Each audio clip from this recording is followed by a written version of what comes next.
बदल रहा है। बीता वक्त कुछ और था, आज का वक्त कुछ और है। हम लोगों ने पैराट्रूपिंग की है, माउंटेनियरिंग की है, हम लोग शूटिंग करते हैं।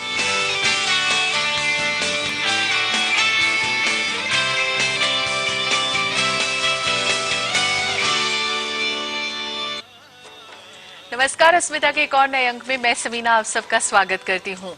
सुंदर, आकर्षक और सबको मोहित कर लेना भला कौन नहीं चाहता। पहले ब्यूटी के नाम पर हल्का फुल्का मेकअप, क्रीम, पाउडर, बिंदी या लिपस्टिक होता था, लेकिन जैसे जैसे वक्त बदला सब कुछ बदल गया। ब्यूटी को लेकर हर शख्स कॉन्शियस हो गया। मेरा हेयर स्टाइल कैसा हो, मेकअप कैसा हो, नाक सीधी है या टेढ़ी, कपड़े मुझ पर कौन से अच्छे लगेंगे, और इन सब बातों की शुरुआत हो जाती है मेरे ख्याल से टीनेज से लेकर उम्र के आखिरी पड़ाव तक। लेकिन उम्र के हिसाब से खान पान का ख्याल आपके पूरे मेकओवर में सोने पे सुहागा का काम करता है। अस्मिता के आज के अंक में जानने की कोशिश करेंगे कि मेकओवर से कितना चेंज आता है पूरी पर्सनालिटी में। और हमारे साथ जो खास मेहमान इस पूरे कार्यक्रम में शिरकत कर रहे हैं उन सबसे मैं आपका परिचय करा दूं। हमारे साथ हैं अरविंदर अंसारी, आप सोशल एनालिस्ट हैं, जामिया मिलिया इस्लामिया से आती हैं। स्वागत है आपका अरविंदर जी अस्मिता कार्यक्रम में। हमारे साथ है डॉक्टर सीमा मलिक, आप कॉस्मेटोलॉजिस्ट हैं। स्वागत है आपका सीमा अस्मिता कार्यक्रम में। हमारे साथ है शुचि वेदव्यास, फैशन डिजाइनर हैं, खूबसूरत कपड़े बनाती हैं, लोगों को दिल खुश करती है। स्वागत है आपका शुचि अस्मिता कार्यक्रम में। नीलांजना सिंह है हमारे साथ, आप डाइटिशियन है, न्यूट्रिशनिस्ट हैं और PSRI हॉस्पिटल से आती हैं। स्वागत है आपका नीलांजना जी अस्मिता कार्यक्रम में। और हमारे साथ जुड़ी हैं गुरप्रीत सिबल, आप पर्सनालिटी डेवलपर हैं और नेल आर्ट में एक जाना पहचाना नाम है। स्वागत है आपका गुरप्रीत अस्मिता कार्यक्रम में। हमारे साथ जुड़े हैं JR मीडिया इंस्टीट्यूट के नौजवान स्टूडेंट जो आपसे सवालों का दौर जारी रखेंगे। मैं आप सबको भी खुशामदीद कहती हूँ। इससे पहले कि हम अपने इस कार्यक्रम को आगे बढ़ाएं, आइए हम नजर डालते हैं अपनी इस खास रिपोर्ट पर। जल्द ही बोर हो जाना शायद हम सबकी तबीयत में शामिल हो चला है। कभी लाइफस्टाइल, तो कभी जॉब, तो कभी अपने लुक से। लेकिन अगर लुक्स की बात करें तो अब ये वक्त की मांग हो चली है। बेहतरीन लुक्स, अच्छा हेयर स्टाइल, मेकअप, एक्सेसरीज, कपड़े, बॉडी लैंग्वेज, आपका खान पान, यानी पूरी की पूरी पर्सनैलिटी को बदल कर रख देने की ख्वाहिश और जरूरत कहीं न कहीं हम सबको है। लेकिन एक बड़ी फिक्र जेब खर्च की भी है और यकीनन इस पूरे झमेले में बाजार ने अपनी भरपूर जगह बनाई है। यही एक सवाल यह भी पैदा होता है कि यह सब करने की हमारी ख्वाहिश का इशारा कहीं बाहरी खूबसूरती पर ध्यान देने की ओर तो नहीं है। यह सब करते हुए हम अंदरूनी खूबसूरती यानी इनर ब्यूटी की उपेक्षा भी कर रहे हैं। वहीं मेकओवर का ख्याल उस वक्त और अपनी पैठ बनाता है जब रिश्तों में कहीं खटास आने लगती है। तभी तो मेकओवर में बॉडी लैंग्वेज और पर्सनालिटी के कमजोर पहलुओं को जानने, उन्हें सुधारने और एक परफेक्ट पर्सनालिटी बनाने की कोशिशें कई वर्कशॉप्स में जारी हैं। और इसके नतीजे 75% जादुई रहे हैं, यानी मेकओवर का मैजिक चल गया। अस्मिता के लिए प्रियंबरा, लोकसभा टीवी। तो ये तो थी हमारी खास रिपोर्ट जो आप सबने देखी। अरविंदर जी, मेरा पहला सवाल वही जो मैंने अपनी कंपेयरिंग में भी कहा कि पहले अक्सर हम लोग जो थे वो लिपस्टिक, बिंदी, पाउडर, है ना, इन सब चीज़ों के ऊपर ध्यान देते थे। लेकिन जिस तरह से वक्त बदला, मेकओवर ने एक इंडस्ट्री का रूप इख्तियार कर लिया। आपकी राय? आपने जैसे अपने इंट्रोडक्शन में भी कहा कि ये जो पूरा अभी एक चेंज आया, एक बदलाव आया समाज में और ख़ास तौर से पर्सनालिटी को लेके, तो ये एक बहुत, वैसे भी फैशन जो है वो सोशल चेंज का एक बहुत बड़ा हिस्सा है। और ये अब जो पहले ये होता था कि आप सिर्फ सजते संवरते थे, मतलब जो कॉस्मेटिक्स के इस्तेमाल से, लेकिन अब जो तब्दीली समाज में आई है बहुत ज़्यादा जो है आप अपने स्ट्रक्चर में चेंज ला सकते हैं। आप कॉस्मेटिक सर्जरी अवेलेबल है जिससे, और एक कॉन्शियसनेस, क्योंकि जैसे जैसे समाज तरक्की कर रहा है तो पर्सनालिटी को निखारने की, पर्सनालिटी ग्रूमिंग की एक बहुत बड़ी ज़रूरत भी महसूस हो रही है, क्योंकि कंज्यूमरिस्ट वर्ल्ड है। अब हर आदमी और हर इंसान के अंदर एक चाह होती है कि वो एक अच्छा, मतलब उसकी वो एक खूबसूरत दिखे, अच्छा दिखे, वो एक उसकी मोहित पर्सनालिटी हो, लोगों को आकर्षित कर सके। तो ये एक बहुत बड़ा रुझान बढ़ाव इस कारण भी आया है और बहुत सारी इनोवेशंस इसमें हुई हैं, टेक्नोलॉजिकल चेंजेस आई हैं, जिसकी वजह से लोगों का रुझान और बढ़ता चला जा रहा है। मीडिया ने भी बहुत अच्छा रोल इसमें प्ले किया है और काफ़ी लोगों को कॉन्शियस किया है। और जो रिसर्च हुई है कॉस्मेटिक्स के इंडस्ट्री में, उसने भी इस चीज़ को आगे बहुत बढ़ावा दिया है। कहीं ना कहीं आपको ये लगता है कि एक इंडस्ट्री का रूप बाकायदा इसने ग्रहण कर लिया? डेफिनेटली डेफिनेटली लिया है।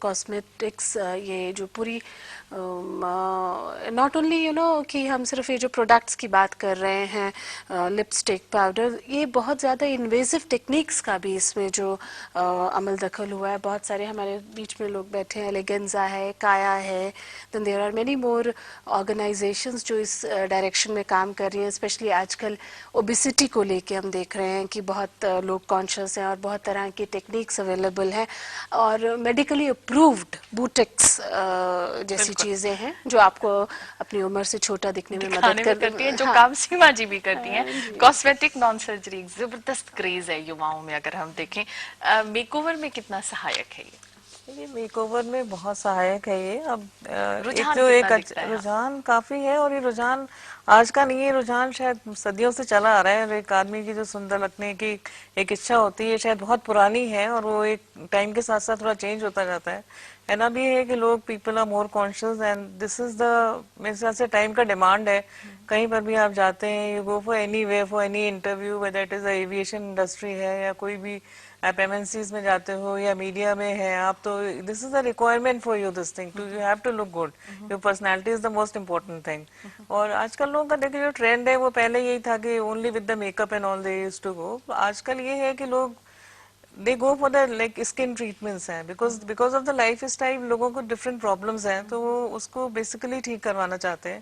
लाइक जैसे यंगस्टर्स हैं, इनको एक्नीज हैं या डबल चिन्स हैं या पिगमेंटेशन है, these problems are very common. So ये लोग इनको रूट से पहले निकलवाना चाहते हैं, तो it's a very good thing. In fact जो एक ट्रेंड में चेंज आया है कि लोग पहले उस पर मेकअप अप्लाई कर लेते थे, नाउ दे वांट कि हाँ उसको हम बेसिकली रूट कॉज को निकालें, तो उसके लिए ज्यादा लोग हम लोग के पास आते हैं ज्यादातर। या जो लिप एनहेंसमेंट्स हैं फॉर द नोज शेपिंग है या ओबेसिटी इज द, जैसे उन्होंने बोला, मेन दिस थिंग है, everybody wants to look slim and trim and good and with sleeker looks. तो वो किस सब एज चीजें- ग्रुप में आपको रुझान बहुत दिखता है?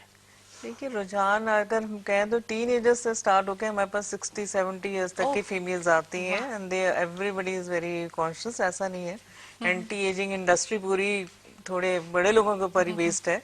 और टीनेजर्स का भी है कि because of their life style, जो आज जैसे जो फूड हैबिट्स हैं या हम लोग का बाहर यू नो द स्ट्रेस है, working on the computers, working you know all those things, अपने आप को सुंदर दिखाना कौन नहीं चाहता? उसी में एक बहुत इंपॉर्टेंट रोल अदा करता है मेरे ख्याल से आपका लिबास या आपका पहनावा। शुचि हमारे साथ। शुचि, आप एक फैशन डिजाइनर हैं, आपने बाकायदा स्टडी किया है, कितना इम्पोर्टेंट रोल प्ले करता है आपका पूरा पहनावा? देखिए, first impression is the last impression, that is very common proverb and वो बहुत ज़्यादा इम्पॉर्टेंट है। जब भी आप किसी से मिलते हैं, अगर आप मूवी भी जाते हैं, एक डिनर पे जाते हैं, एक जॉब के लिए जाते हैं, आप सबसे बात नहीं कर सकते, पर जो आपने कपड़े पहने हैं उससे आपका एक पहला इम्प्रेशन बनता है। और कपड़े आपके पर्सनालिटी का एक एक्सटेंशन होते हैं। तो जिस तरह के आप पर्सन है, अगर आप एक सिंपल पर्सन है तो आप शायद एक कैजुअल लुक में रहना चाहेंगे। अगर आप बहुत ग्लोबली ट्रैवल्ड हैं, एक प्रोफेशनल हैं, तो आप स्ट्रीमलाइन क्लोथ्स और स्ट्रेट क्लोथ्स और स्मार्ट क्लोथ्स पहनना चाहेंगे। अगर आप एक फेमिनिन और एक प्रिटी सी लड़की हैं तो आप पतले सिलुएट्स और रफल्स और प्रिटी कलर्स में रहना चाहेंगे। तो ये आपकी पर्सनालिटी को दर्शाता है, बिना आपकी किसी से बात हुए आपके बारे में किसी को बताता है। साथ में दूसरे जन को ये पता चलता है कि आपके लिए आपका शरीर, आपकी लुक्स बहुत मायने रखती है। You are more important for your own self, you are your first own priority. So clothes is a very very important factor these days.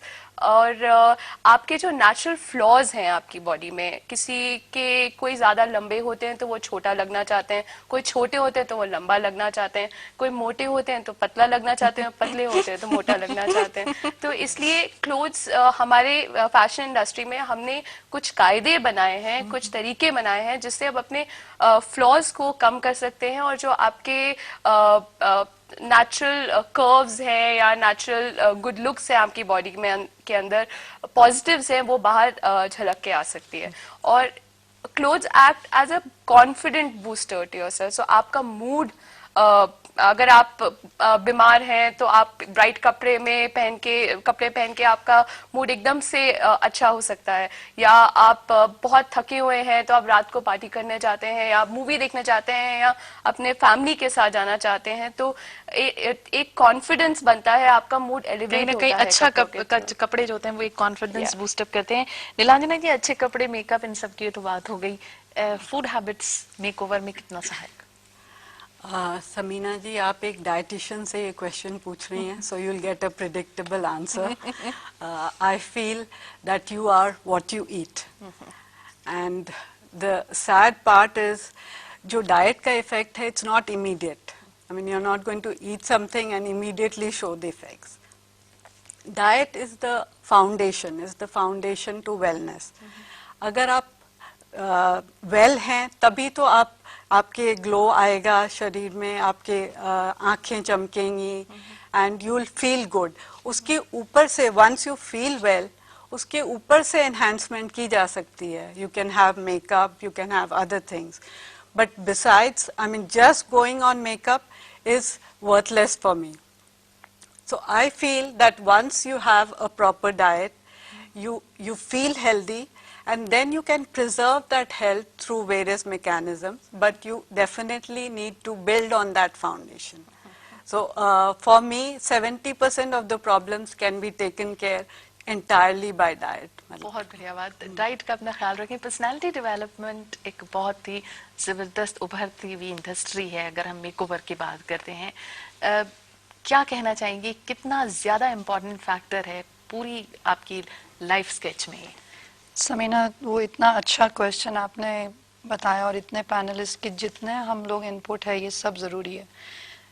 एक एग्जांपल मैं 2000 पे जाके देना चाहती हूँ कि अमेरिका में जब मैं थी तो Y2K का बहुत ज़्यादा था कि ये क्या होगा, ये ईयर चेंज होगा 1999 टू 2000, तो सारी IT इंडस्ट्री उसके ऊपर जैसे कि बेंट ओवर थी कि बस क्या होने वाला है। उस ईयर में फॉर्च्यून मैगजीन में एक आर्टिकल आया था कि जो ये IT का बूम है, अब नेक्स्ट बूम ब्यूटी में होगा, और वो हमने देखा है 1999 से लेके अभी तक हम देख रहे हैं कि ईयर टू ईयर, वर्ल्ड को छोड़ दीजिए, ग्लोबली तो statistics are very high, India में ही 30, 40, 50% आप देख रहे हैं ग्रोथ, चाहे वो स्पाज हैं, सलून्स हैं, पर्सनालिटी डेवलपमेंट स्कूल्स हैं, प्राइवेट ग्रूमिंग स्कूल्स हैं। मुझे रिसेंटली किसी ने कहा कि आप प्राइवेट ग्रूमिंग स्कूल शुरू कीजिए क्योंकि आप पर्सनालिटी डेवलपमेंट में इतना रोल प्ले करती हैं। वो पर्सनालिटी डेवलपमेंट इनर ब्यूटी है और आउटर ब्यूटी दोनों है। और इन्होंने जैसे कहा, मैं उसको थोड़ा सा चेंज करके बोलूँगी कि you only get one chance to make a first impression. 30 seconds में आपको नाप तोल लेते हैं देखने पर, चाहे वो आपको जानते हैं नहीं जानते हैं, मिले हैं नहीं मिले हैं, लेकिन उनका ओपिनियन फॉर्म हो गया आपके बारे में। परसेप्शन बहुत बड़ी चीज़ है, रियलिटी डिफरेंट होती है, परसेप्शन हमारे पास पहले आती है।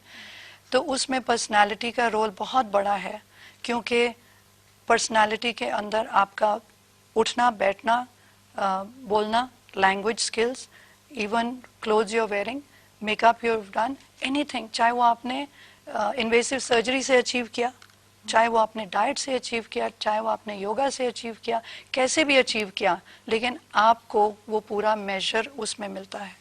और उसके लिए हमें बहुत ऑल राउंडेड अप्रोच लेनी पड़ती है पर्सनालिटी में। और ब्यूटी में आपने जो शुरू में कहा, आई लव दैट, कि क्या पहले बिंदी और लिपस्टिक होते थे। तो व्हाट आई रिमेम्बर्ड कि मेरी मदर इन लॉ, जो कि जिनके बच्चे बहुत लेट हुए तो मेरे से 2 जनरेशन बड़ी थी, लेकिन उनको मैं देखती थी तो 18 साल की शादी हो गई मेरी, तो मैं कहती थी क्या लगाते हैं, तो वो एक क्रीम लगाते थे अफगान स्नो, हाँ, और मेरे को इतना हंसी आती थी कि ये क्या चीज़ है जो ये लगाते हैं। और लिप्स के लिए शी वुड ओनली हैव पान and that's it, she didn't believe in anything else. But look, आज आपने जो बोला, कहाँ से हम कहाँ आ गए। बिल्कुल, वक्त बहुत तेजी से बदला। मेकओवर जैसे शब्द ही में एक जादू सा महसूस होता है, लेकिन इस मेकओवर में जो स्टाइल, लुक्स, फूड हैबिट आपको एक्सपर्ट ने दिए हैं, आप उसे उसी सलीके के साथ कैरी करते हैं, अपनाते हैं, तब तो बात है, वरना सब कुछ बेकार है। हाजिर होते हैं एक छोटे से ब्रेक के बाद। रहेगा